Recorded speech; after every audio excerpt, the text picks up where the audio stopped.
এটি একটি পবিত্র কবরস্থান। এখানে কয়েকটি কবরে এভাবে গর্ত করা দেখা যাচ্ছে। স্বজনরা গিয়ে দেখতে পেয়েছেন খোঁড়া কবরগুলোর মধ্যে কঙ্কাল, হাড় হাড্ডি কিছুই নেই। মৃত স্বজনদের কঙ্কাল চুরি হওয়ায় দুঃখ পেয়েছেন বাসিন্দারা।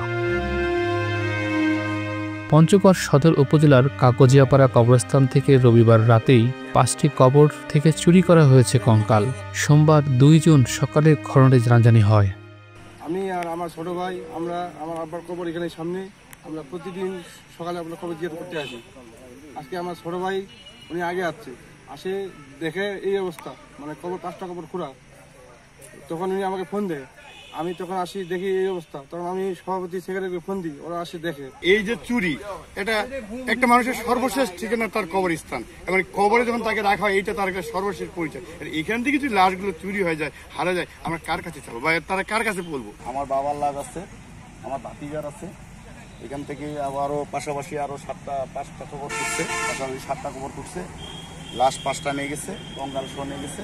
আমরা দেখি সকালে উঠে যে কবর খুঁড়ে হেঁটে লাশ এবং কাপড় চুরি যায়। লোকজন সবাই আসে দেখে যে এখান থেকে কবর লাশ চুরি গেছে। তসলিল আলম, রাইয়ান আজমি বিজয়, হামিদা বেগম, তোজো ও আব্দুস সাত্তারের কবর থেকে তাদের কঙ্কাল চুরি করা হয়েছে। তেলিপাড়ার বাসিন্দা আব্দুল কাদের তার বাবার কবর জিয়ারত করতে এসে মাটি খোঁড়া দেখতে পান। তিনি কমিটি ও স্থানীয়দের বিষয়টি জানান। তারা এসে মাটি খোঁড়া কবরগুলো মাটি সরিয়ে সেগুলোতে কঙ্কাল দেখতে পায়নি। বিষয়টি জানতে পেরে পঞ্চগড় সদর থানার পুলিশ সদস্যরা কাগজিয়াপাড়া কবরস্থানটি পরিদর্শন করেন।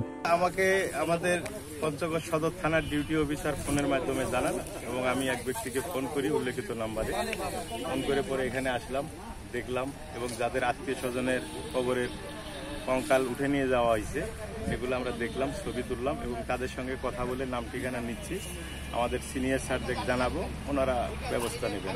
কাগজিয়াপাড়া কবরস্থান কমিটির সহসভাপতি হাসিবুল করিম বলেন, কবরস্থানটি পুরোপুরি অরক্ষিত, ফলে এমন অঘটন ঘটেছে।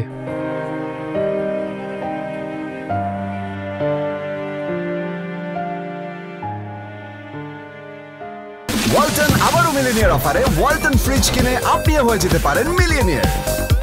মিলিনিয়ার ছড়াছড়ি দেশ জুড়ে, এটা শুধু ওয়ালটনই পারে।